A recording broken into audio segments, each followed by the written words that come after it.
welcome to this today's webinar.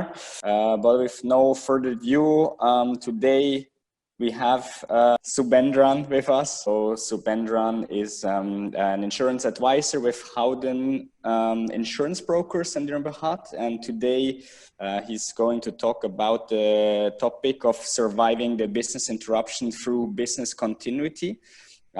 We let you do the presentation. If everyone can go on mute until the presentation is over, and then we will have a lot of time in the end for a Q&A. So please note your questions, and we find time in the end to ask whatever questions we have in the end to Subendran. Yeah. Okay, thank you very much. And well, the stage is yours, Subendran. Hello, hi all. Thank you for attending. Appreciate your time and attendance. Today, I represent Howden Insurance Brokers as an insurance advisor.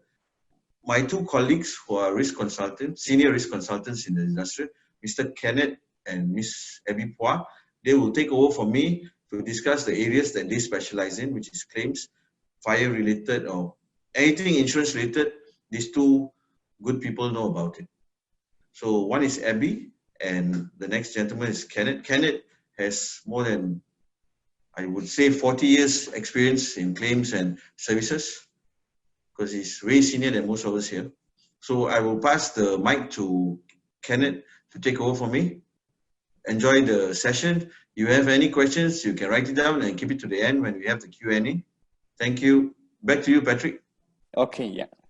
All right. Good afternoon, everybody. My name is Kenneth Wong. I've just been vigorously introduced by Suben a moment ago. I'm an advisor in the claim section, and my specialty is basically property insurance, but mainly consequential loss, or nowadays referred to more as business interruption insurance. So the discussion this afternoon will be on business continuity. My portion will be on business interruption insurance, how they can help you with business continuity, and followed by claims advocacy. Okay, after that, AB will take over to talk about claims, to talk about business continuity management. Right, I'll bring you together the slides. Before I go into the section that I intend to cover, I just want to highlight a number of pitfalls and mistakes with business insurance. There's a difference between pitfall and mistake. But considering that we only have limited time, I decided to lump pitfalls and mistakes together. So some of the things that I'm going to speak about will be pitfalls and some will be mistakes. So, but then it is okay, so long as we know what are the pitfalls and what are the mistakes, then we have a way to avoid them. Right, so there are a number of pitfalls and mistakes here. Altogether, I've decided to cover 5 areas, with many more areas left to be discovered at other time. On number 1, basically the absence of business interruption insurance. Many people, when they buy insurance, they buy property insurance, health insurance, and some others, but they forget about a very important aspect of insurance, which is business interruption insurance. Now, if you do not cover if you do not have a business interruption insurance, what it means is that after a loss, you have no cover for your potential income. Let's say, for example, if your income a month is R1 million or 10 million ringgit, depending upon your business. After a major fire or after a major peril, whether it's a fire or flood or something serious, you'll lose that huge amount of income. Maybe the fire is not that bad, it affects part of it. You still can continue to do business, but still a substantial amount of your income is lost. So therefore, it is essential to buy business interruption insurance. Okay, so why do you need to buy, I call it in short BII. Why do you need to buy BII on top of property insurance? If you buy property insurance, you are covered for that property. So say, for example, let's make it easy. Let's say the item is worth 10 million ringgit. So you buy insurance to cover that property, be it fire insurance or industrial or risk insurance or some other property insurance to cover for that 10 million ringgit worth of property. In the event of a serious damage, in fact, of any damage, you are paid something, but in the event of serious damage, let's say the business is affected to the point where the property is total loss, you'll get back your 10 million ringgit if you insure adequately. But that 10 million ringgit will be enough for you to buy the same kind of equipment, plant, and machinery to do your business. What it doesn't protect you is from the point of the incident until you have a premises fitted out to do your business again. During that period, you have no business and therefore no income. So the fire insurance or the industrial or risk insurance will give you enough money to build back the property, but it doesn't give you any income until the property is up and running and clients return to you. So during the period, let's say that you rehabilitate the property, be it 1 year, 2 years, or 3 years, depending upon the extent of your property, you don't have an income. But you still need to pay things like salary, you need to pay certain overheads, people that you keep, you need to pay for some other costs. These are not covered because why? You don't have a business interruption insurance and you have no way of protecting them yourself. If you have been generating an income of, let's say, 10 million and it gave you a profit of, let's say, 2 million every month, now you don't have that 10 million income, you don't have that 2 million ringgit profit. So EII definitely is very important. And why do I say it is a ticking time bomb? Well, the fact that we call all this accident mean that it can happen. It means it can happen to anyone, it can happen anytime. And on the day that it happened, that's when the time bomb explodes. And without a BII, you may have money to repair back the property, but you may not be able to continue the business. I just highlight in the view of the recent COVID-19 situation that we had and the lockdown that the government imposed upon so many businesses. You imagine very huge corporation having billions of income a year were having serious problem even after 3 or 6 months of lockdown. Talking about airlines, talking about resort hotels, theme parks. You know the names I'm referring to. You see, even with a 3-month to 6-month lockdown, meaning they don't have business, the property is there. Even with that, they have tremendous problems surviving. And some of them will probably be put out of business. Some of them will probably return to business, but having to borrow substantial amount of money from the banks. So that's how bad it can be. So the third point I have there is that in the serious damage situation, the business risk of going bust. The second P&M, pitfall and mistake, is buying the wrong business interruption insurance.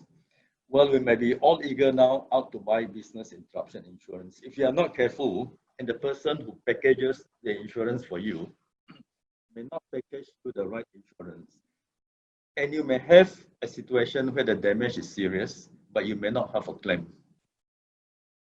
I give you an example where the accident is genuine, where the loss would otherwise be covered, but they're insuring gross profit when this company wasn't earning any gross profit.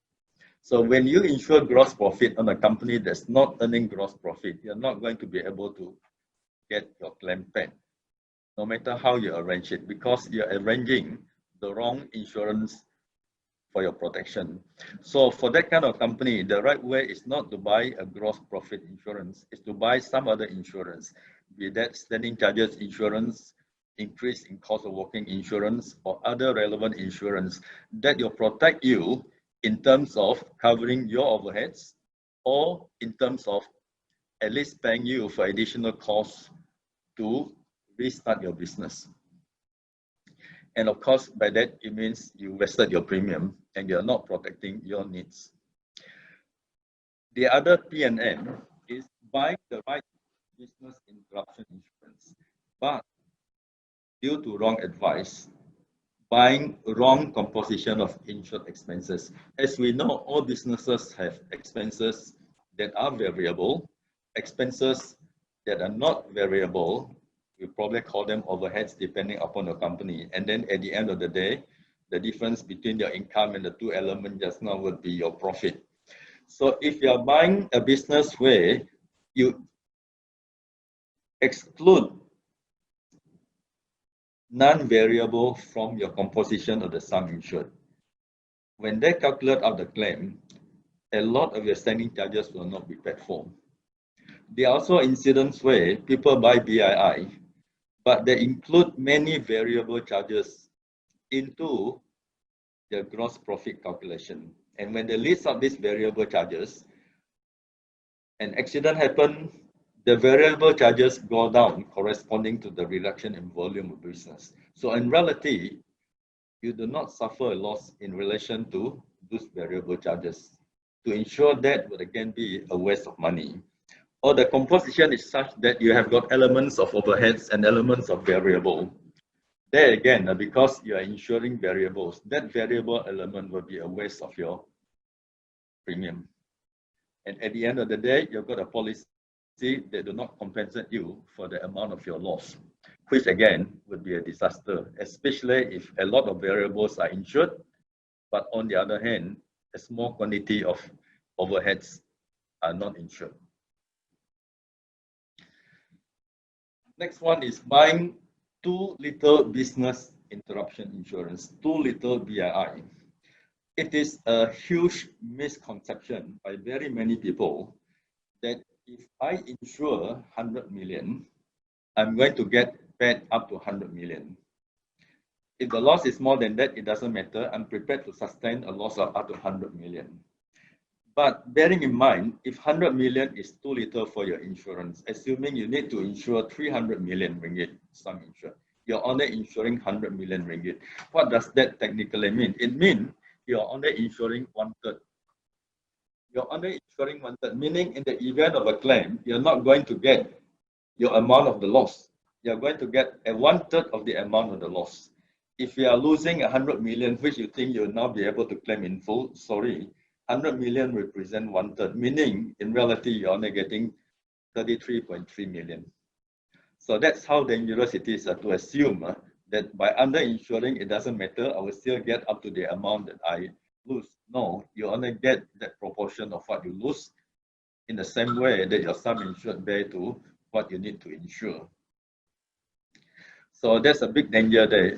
In fact, I've done quite a number of claims, quite big claims where they couldn't get back up from the bank, and because of the underinsurance, they couldn't get back up from the bank. They couldn't get enough loans to support themselves after a serious incident, and they actually went bust. So you don't have insurance for BII, you can go bust. You have too little insurance for BII, you can also go bust.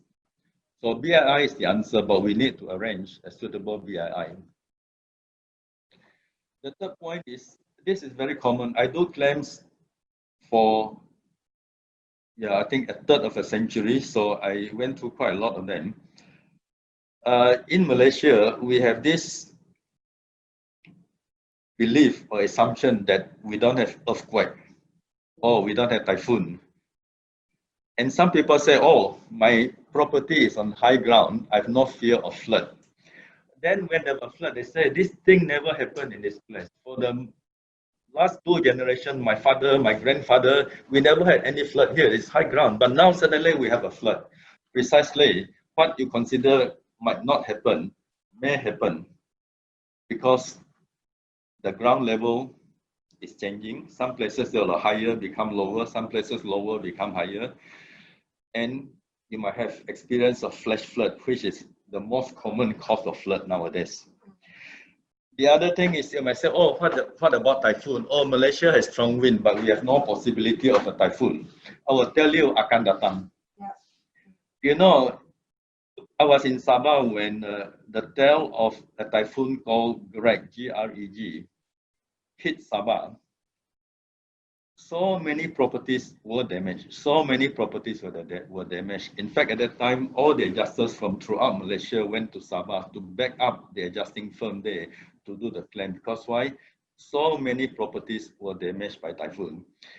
Many of them were insured against typhoon, which come under the extension called storm, right? Storm, tempest, and flood. So you have a storm cover, you will cover typhoon automatically. But many people also did not have storm cover. So my advice to you is that in Malaysia, don't forget to insure against typhoon. If you buy an IAR insurance or industrial all risk insurance, that will be automatically covered. But if you buy a fire insurance, then remember to endorse typhoon into your policy. The other is earthquake. Somebody will tell you, when has earthquake ever hit Malaysia? Well, earthquake has not hit Semenanjung in the way that it took place in Semenanjung. Earthquake has not hit Sabah. So it has not hit Sabah, Sarawak in the way that earthquake took place in Sarawak. But both Sarawak and West Malaysia have been affected by the tremors of earthquake occurring in Indonesia, whether it's near to Sumatra or in the Borneo Island below Kalimantan. So these tremors, if they result from earthquake, then they are caused by earthquake. If you don't have an earthquake cover, the damage caused by that tremor is not covered.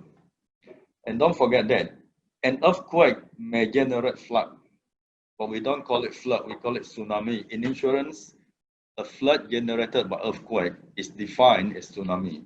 So if the cause of the flood that we think is flood is a result of tsunami, but you do not have earthquake cover, similarly, you are not covered against the damage caused by tsunami. So that's more for Sarawak and Peninsular Malaysia. What about Sabah? Sabah has got incident where earthquake actually hit them. The epicenter hit northern and eastern Sabah. That has happened.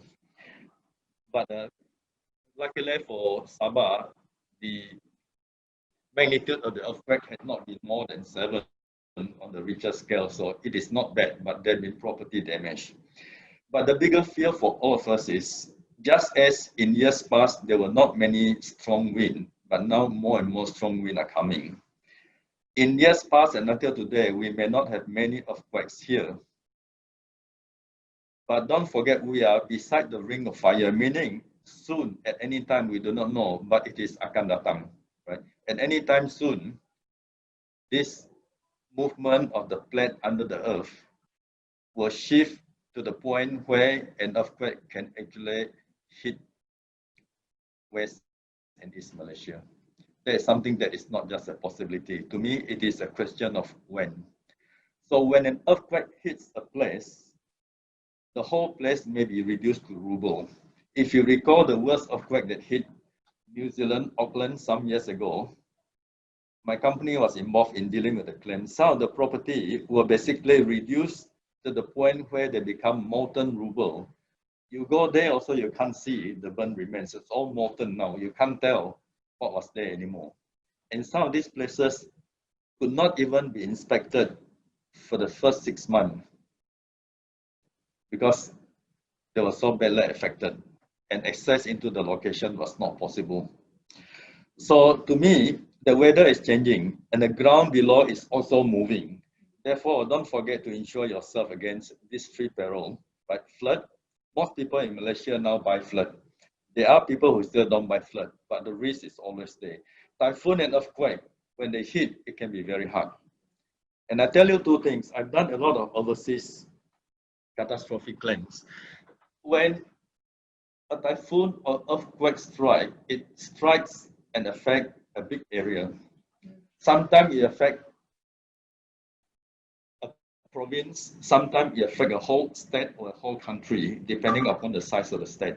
Meaning, so many properties are damaged. Even if you want to reconstruct the property after the event, you may not have construction material. So you go around all the world to buy because in the country there's not enough construction material. You go to China, you go to Italy or wherever to buy. China may not have ready supply for you because they got regular clients in other parts of the world as well. So meaning your property cannot be rebuilt until much later because of the lack of construction material. Secondly, all the contractors in the locality are going to be very busy. Meaning again, even if you give them material to construct the building, they may not have hands to construct your building because they've got so many other buildings to reconstruct. So the prolongation of the period of interruption will mean a lot of loss in terms of business. Can you insure them? Yes, precisely. Under BII, this can be insured. All right, so I'll move out of PNM, pitfall and mistake. I'll move on now to what we can do for you. AB and I are in the Howden Risk Consultant team, and we basically provide you assistance for you to avoid losses due to the things that I mentioned just now. Right, so my part is on business interruption and claims consultancy or advocacy, if you wish. AB will talk about business continuity later on. Our approach to business interruption evaluation is basically to help you evaluate your business interruption loss and how much you need to insure so that you are fully insured and not wasting your premium, so that in the event of a claim, you are protected. What need not be insured, we will advise you under the BII what expenses not to be included.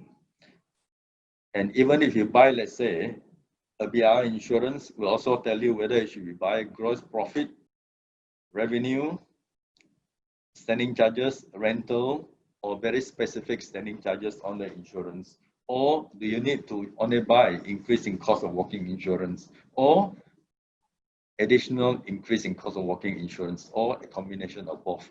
So these are the kinds of things that we can do for you. In terms of approach, we will work closely with your staff. Obviously, you and your staff will know the company much better than we do. But when we talk to you, we will be able to size up what you need. Therefore, we really will need to work with your staff. And by working with your staff, we will see the kind of exposure you have, and we will be able to decide, therefore, the kind of policy that suits you the best. And whether or not the sum insured should reflect your current situation, we will take that into account, therefore. We will look into the trend and other variations that may affect your business to make it different tomorrow as opposed to today, or 2 years down the road as opposed to today. So by looking at all those factors, we will then be able to map together what we consider will be the best buy for your BII. And if you have got an existing policy and you want us to help you, we can also review that policy and give you advice whether to improve the policy or to change the policy altogether for the better. And then the other thing also is when it comes to the period of protection, your insurance policy period will be 1 year, unless you buy contractors all risk and other insurances of that nature for construction or erection. It might be more than a year. But generally speaking, property insurance, BII insurance, the policy period will be a year. But what you are protecting of your business may be a year, maybe 2 years, maybe 3 years. I've seen some policies where they are protected for 5 years.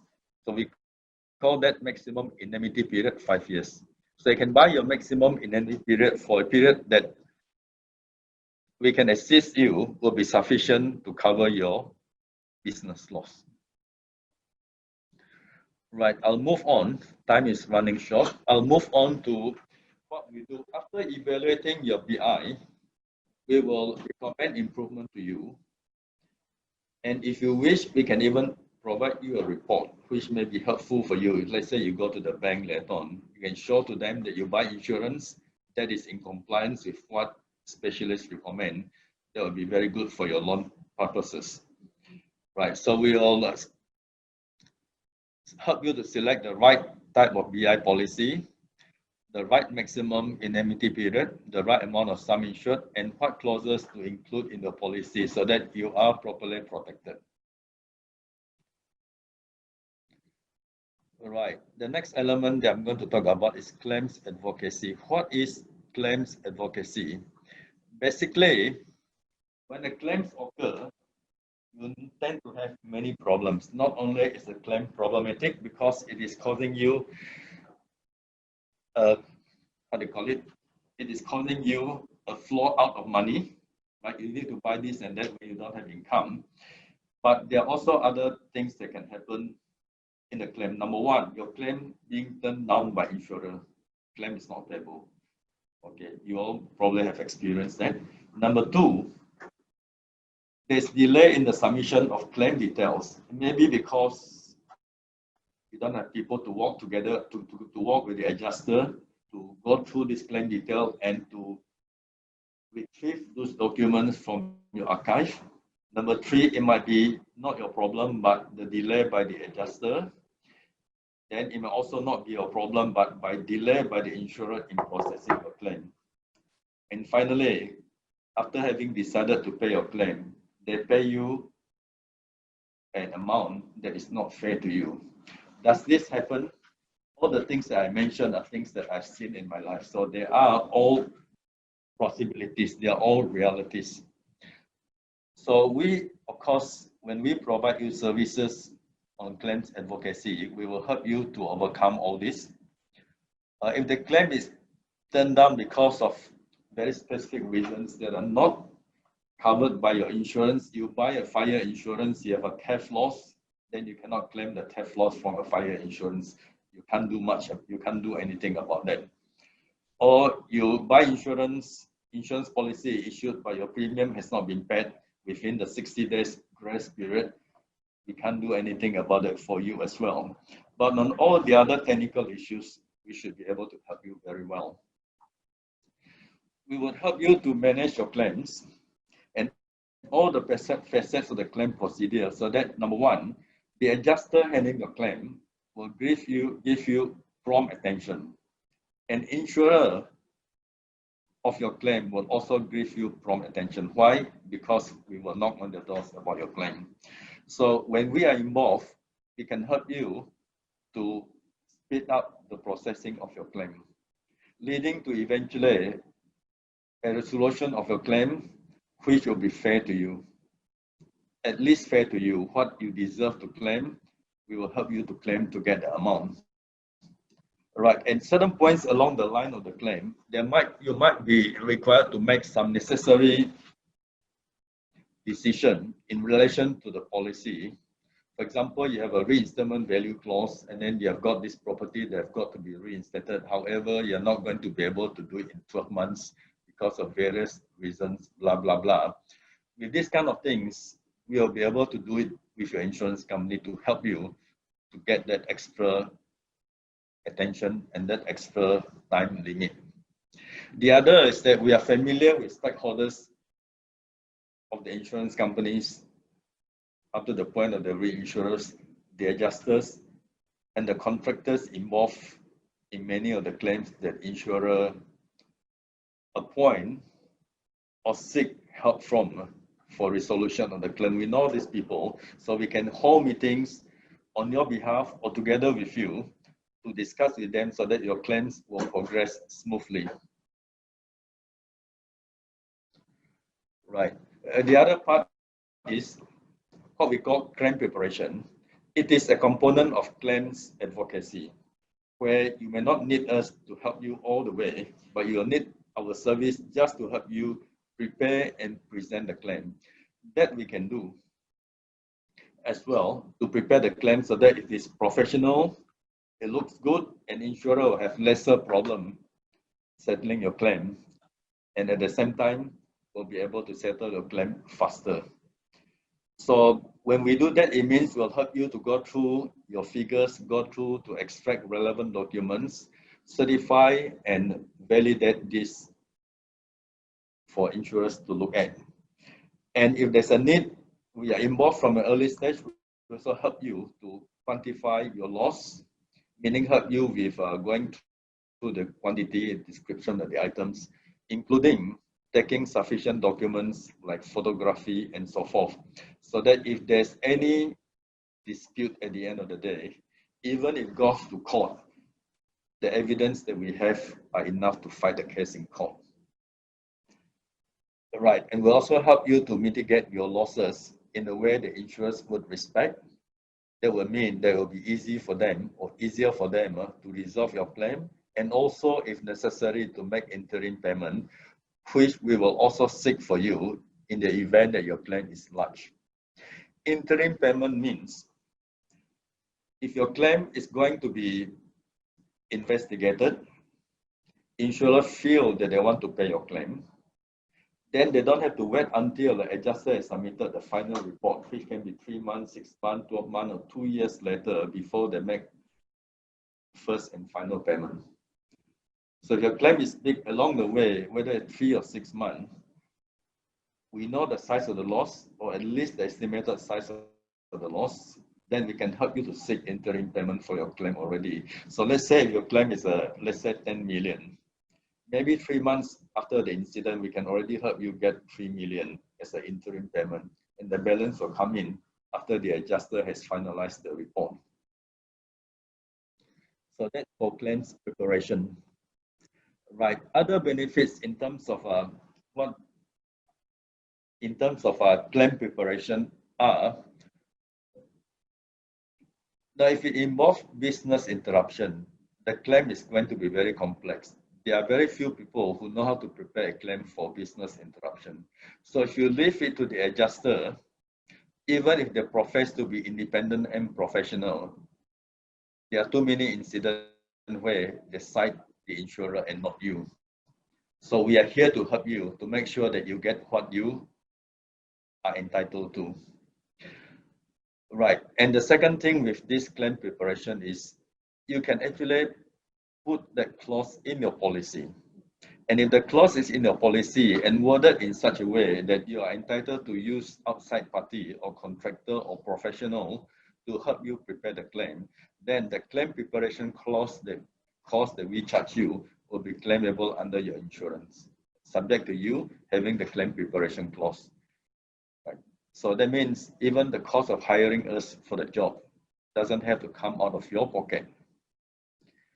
So that will do what? That will help you to focus your time and your resources on doing your business rather than dealing with this claim, right?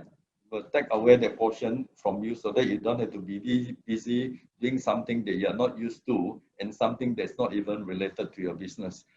No, you just concentrate on your business. We deal with the claim for you. And along the way, we'll keep you giving you advice. Insurer might write letter and so forth. We'll provide you the advice in relation to these letters and in relation to what we can do for the purpose of getting the best out of your claim. Right, I will now pass on to AB, and at the end of the session, after AB has finished, we'll have a Q&A. You can ask me questions after that. Thank you. Thanks, Kenneth. So Kenneth has presented on business interruption insurance and what we can offer, what Howden can offer in terms of business interruption evaluation and claims consulting. So what I will present now is business continuity management. The first portion is getting the money or the compensation from the insurer to rebuild your business or even to resume your operation. But whether you have the plan to resume your operations, business operation as soon as possible, back to normal as soon as possible, you need to have a plan. So that's why we talk about business continuity management. Always when we talk about BCM, people will mention about risk management or enterprise risk management. So what is the relationship between enterprise risk management and business continuity management? Usually when we advise clients, we will ask for their risk register. If they don't have a risk register, we'll do a simple risk identification because we want to know what kind of scenario that would trigger the need for a business continuity management. For example, I look at a company, I identified the loss of key personnel to be the key risk. So I can choose to retain the risk but I can also buy key man insurance as a method to transfer the risk. Meaning if something happened to my key personnel, I got paid. But the balance of the risk you need to manage, you need to treat. So you need to have talent management policy, you need to have succession planning. So talent management and succession planning are actually business continuity management. So business continuity management can be viewed as part of the response to a prioritized risk issue during treatment phase alongside risk acceptance, risk transfer, then a transfer mechanism being developed. So what is business continuity management? It's an ongoing management process to identify the impact of potential losses and risks, like the recent pandemic, fire, if let's say loss of electricity, IT disaster failure, then you can develop a framework to build resilience against such losses and to build a capability for an effective response when all these risk incident or scenario happen. So the objective of business continuity management are to protect the safety of your clients at your premises, to protect the safety of your employees, to protect all those value creating activities, to protect the company reputation and the interests of key stakeholders. That's the main objective of business continuity management. So what are the recovery objectives of business continuity? Usually when an emergency happens, the impact of the emergency quickly escalates. So the overall recovery goal is to back to normal as quickly as possible and ensuring you have the right resources and the right people to respond to the incident or scenario through coordinated actions. So this requires you to have a plan in place, and that plan is being practiced. So talking about effective business continuity management usually involves 3 phases. The first one, the red color, will be emergency response, usually dealt with site-specific or event-specific response plan. For example, for a business location or office location, or fire-related or pandemic-related response plan. It's about notification and immediate response, the first liners. The yellow color is crisis management. It's about command and control. You give the command and take control of the overall situation to manage the issue and to manage the stakeholder expectation. It's about handling media, answering their questions, and also communication with all the stakeholders. The green color circle is about business recovery. After you have managed the emergency response, the crisis, how would you recover the business or resume the business as soon as possible, especially critical business processes? So it's talking about all the resource requirement, whether you have an alternative office, what's the skeletal team you require, how many laptops, whether your data or information are being backed up adequately. So it's about recovery strategies, your recovery time objective and recovery point objective. How soon you need to recover, how much data or information need to be recovered. So this is business continuity management. So business continuity management system, like any other management system, they have key components. The first one, you need to have a policy in place to state what's your objective, who are the key project or even management system sponsor, who are the people with defined responsibility, and you have the management processes relating to planning, implementation and operation, how you assess the performance, the review, annual review, and also improvement. So all this documentation will provide an auditable evidence and any business continuity management processes relevant to the organizations. So business continuity contribute to a more resilient society, the wider community, and the impact of the organizing environment on the organization, and therefore other organizations may need to be involved in the recovery. Because when you have a business operation, it's not only about your business, it's about the business environment, the overall environment you are in. So business recovery involves all the stakeholders, the internal and the external. So before even we proceed to the business continuity management, we need to do an operational risk assessment. Like the recent pandemic, before even government announced the MCO, Not many organizations has a pandemic business continuity plan in place. So when the government announced the MCO, everyone is like rushing, what should I do next? So business continuity plan, it's telling you what you should do next, but you should prepare the plan even before the incident, even before the scenario. So before you prepare the plan, we need to do a risk assessment. You need to undertake an assessment of the key risks and vulnerability to your business arising from the impact of the pandemic or even other incidents. The common one, fire incidents. Then you need to simulate all the scenarios that will happen and approach all the scenario by considering the different ways the pandemic will impact your business. You need to take into consideration what's your firm critical activities and what the dependency of this activity have on other processes, people, and organization. Then you need to get input from all this business area or different division. Then you can plan the response and control. You have limited resources, so you need to prioritize which action go first, which comes later. Then the plan need to be updated, and most importantly, pandemic business continuity plan or other normal continuity plan need to be practiced and updated annually. So Howden has actually released a business continuity risk assessment document earlier this year when the government announced MCO. If you're interested, you can get a copy from Suban later. I'll forward to him. So we have documented how you should do operational risk assessment.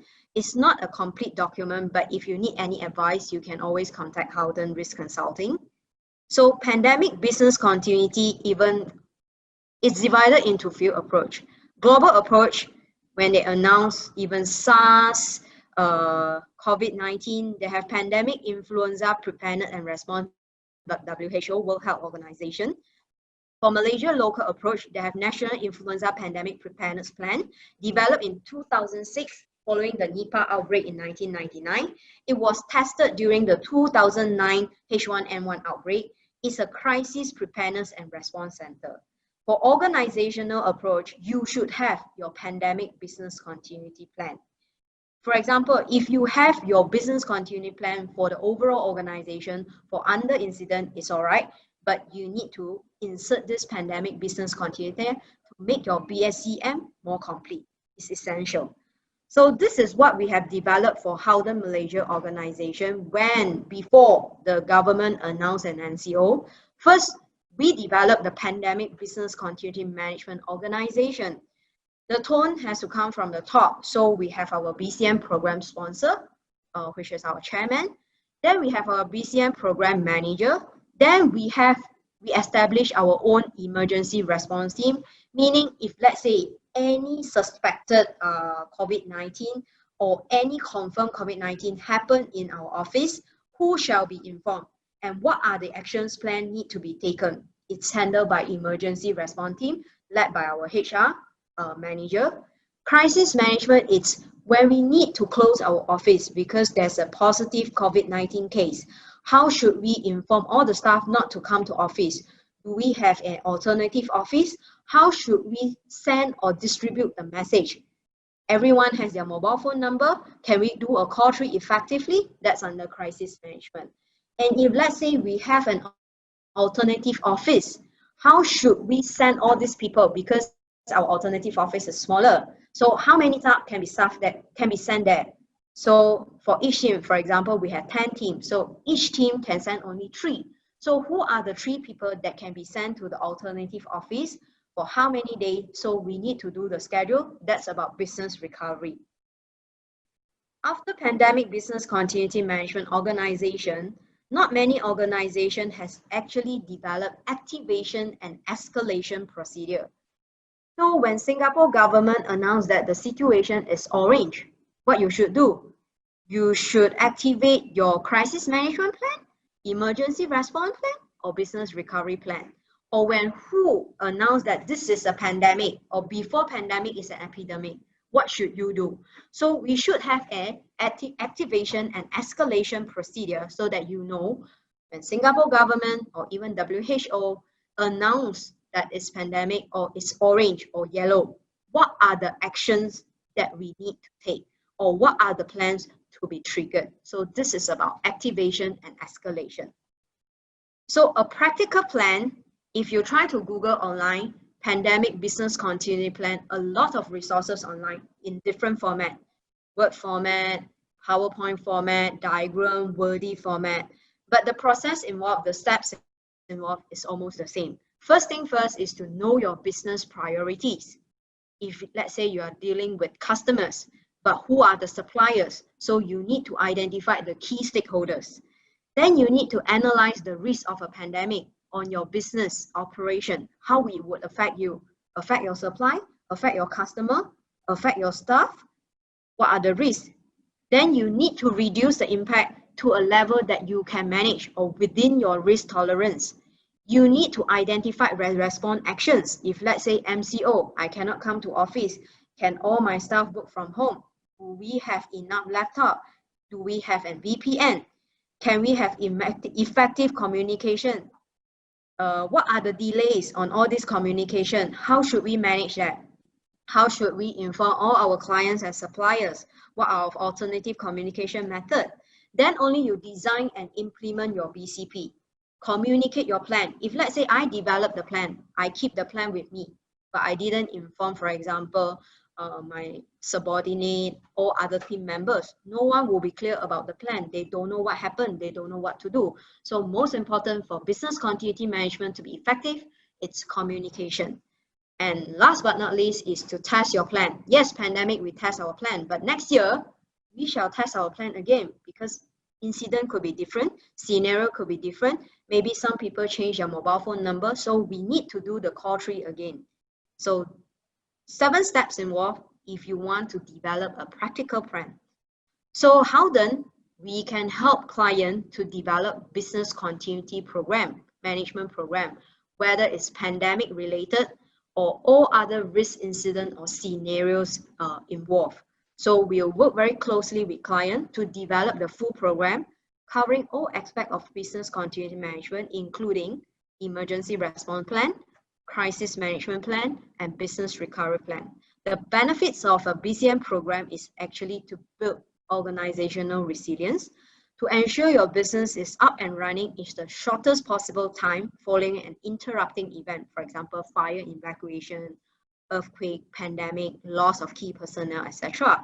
To identify the gap between expectation of recovery capability and operational realities, to address your stakeholder concern and strengthen your competitive position of the organization against your competitors. If you don't have a BCM program, we can assist you to develop.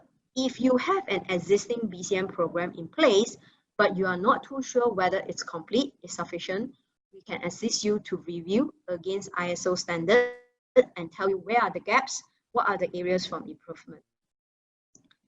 So Howden, we have a newly established consulting division, but the consultants are not new. They have been in the industry for quite some time. So what are the services that we can provide in addition to BI evaluation, claims consulting, and even BCM, Business Continuity Management Program Development?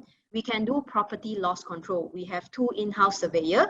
If let's say you need risk inspection of the physical site, we can send our surveyor. They can share with you risk assessment report and also loss recommendation. We can help you to set up pure captive or self-captive, meaning if your premium payable annually is sizable and you have good claims history, then we can assess for you whether a captive is feasible. It's like your mini insurance company. Claims consulting and share by Kenneth half an hour ago. Enterprise risk management review, enterprise risk program development, business continuity management program development and also review, insurance planning and workshop. For example, you need to do a tender, insurance tender. You don't know how to draft your RFP document. No worries. We have consultants who can assist you to draft the insurance RFP. Or you need some risk and insurance workshop. Yes, we have certified trainer. Even Kenneth can organize, can conduct a training and share some of the experience and his capabilities and expertise with you. So these are some of the services which Howden Consulting Division can provide to Howden clients or even non-Howden clients. Yep. Q&A, any question? Okay, thank you very much, Kenneth and Abby, for this presentation. You already asked, but let's open the round for anyone that has a question regarding this topic.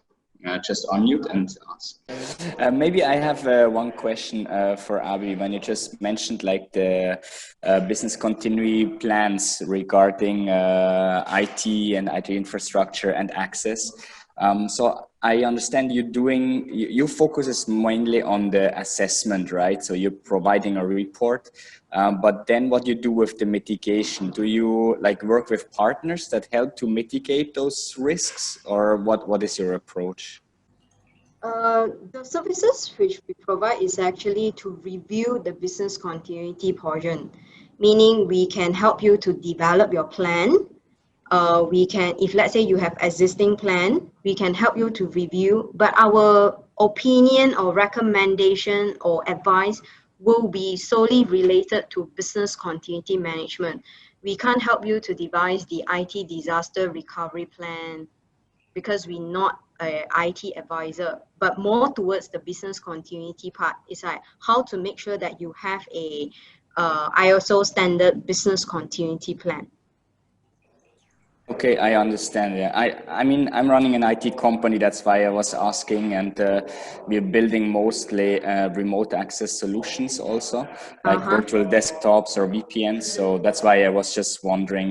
We're mostly customer come to me after something happened, right? Right now with the pandemic, that was interesting to see. I could talk like for hours to customers why they should have something like this in place, and no one wanted to invest. And then like first week of the MCO, right, everyone was calling me to implement immediately, you know, with no chance to do it because you need access to the office, right? So that was basically too late. But currently we are working on a couple of projects to help customers well, to mitigate that risk if we have a second wave, a second lockdown, basically. Yours is, if let's say after we provide the recommendation, for example, we review their plan, we realize that they don't have an alternative office, then we will say you will need an alternative office, but we can't provide them with a service provider who can provide like where you can rent an office or office space, but you need to look for a solution. For example, we say you don't have VPN access, you don't have enough laptop based on the business impact analysis, then they will need to source for the laptop. So our part will be more towards the business continuity plan development, meaning we develop for you the plan in case anything happen, how should you respond? What's the plan for business recovery? But in terms of the resources part, then the client will need to source with their IT vendors, to look for the service provider for the office space. So our recommendation and advice is stop until the plan being developed. Understand, it was more of a hint who to redirect to. Yes. Okay, thank you very much. No worries. I have a question. Else who has a question? Yes, please. Zuhaidi. Can you hear me? Yes, go ahead, Zuhaidi.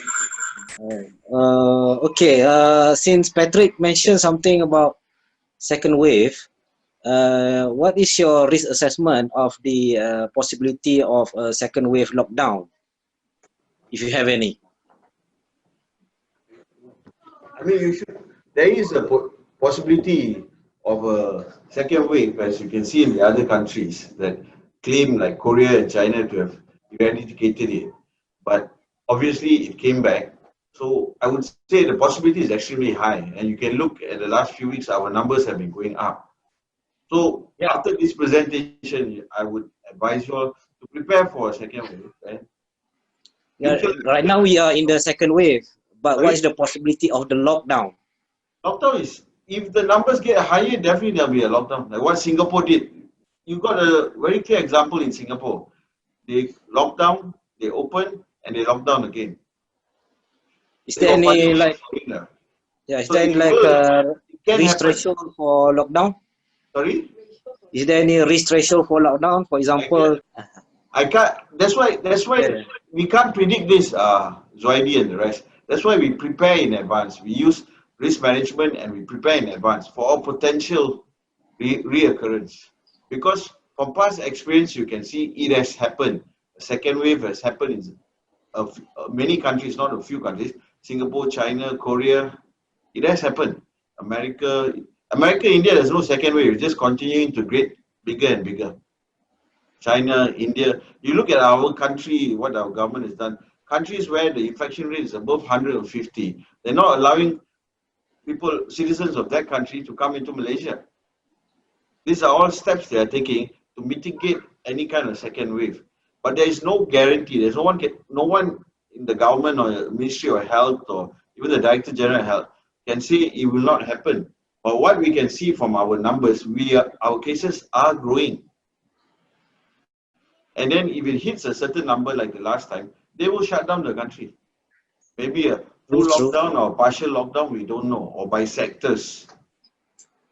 That is something the government will not inform us. They will play it by ear and implement when they need to implement. Because when they did the lockdown also nobody knew, it just happened. So be prepared for a potential lockdown or partial lockdown. That's all I can tell. Okay, thanks. Cool.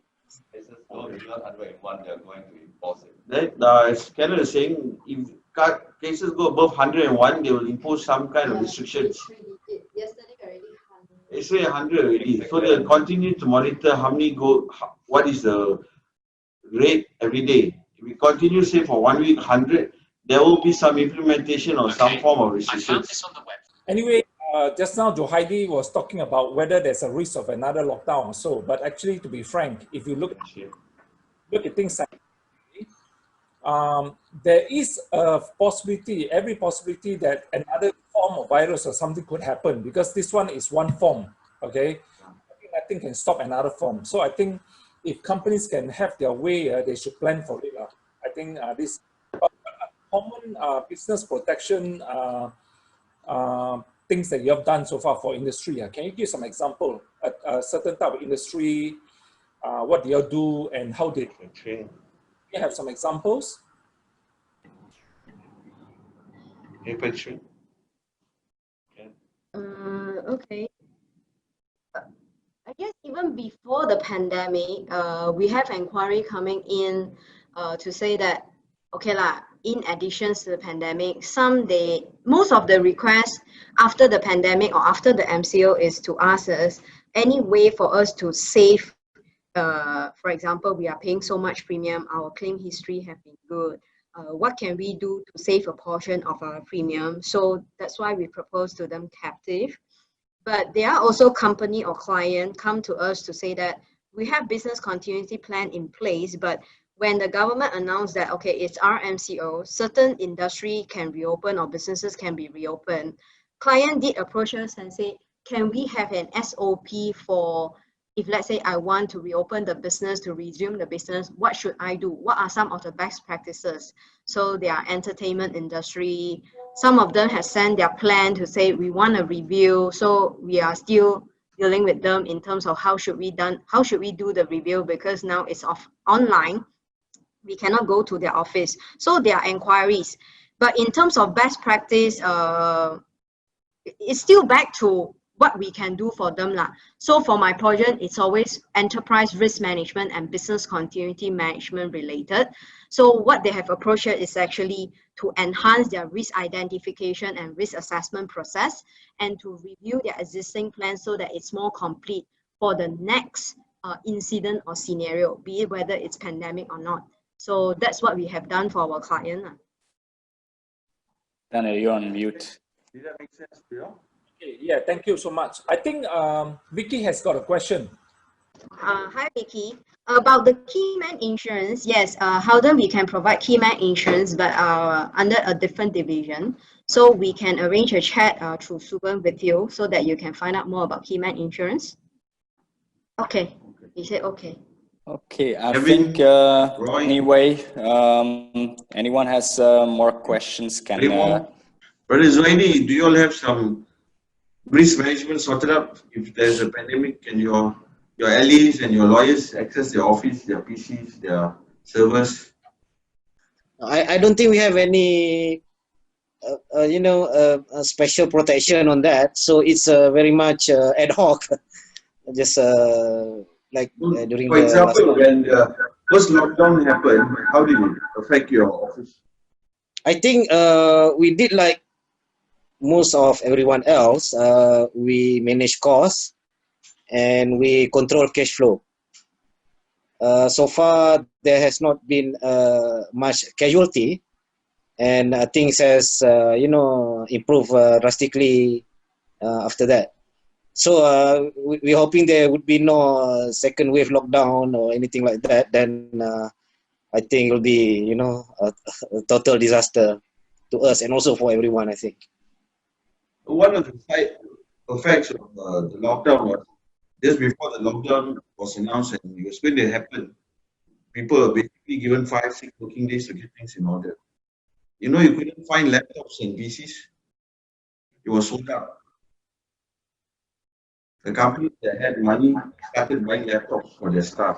But there were groups of big companies who didn't get there in time and their staff couldn't work from home and could not access and continue their work accordingly.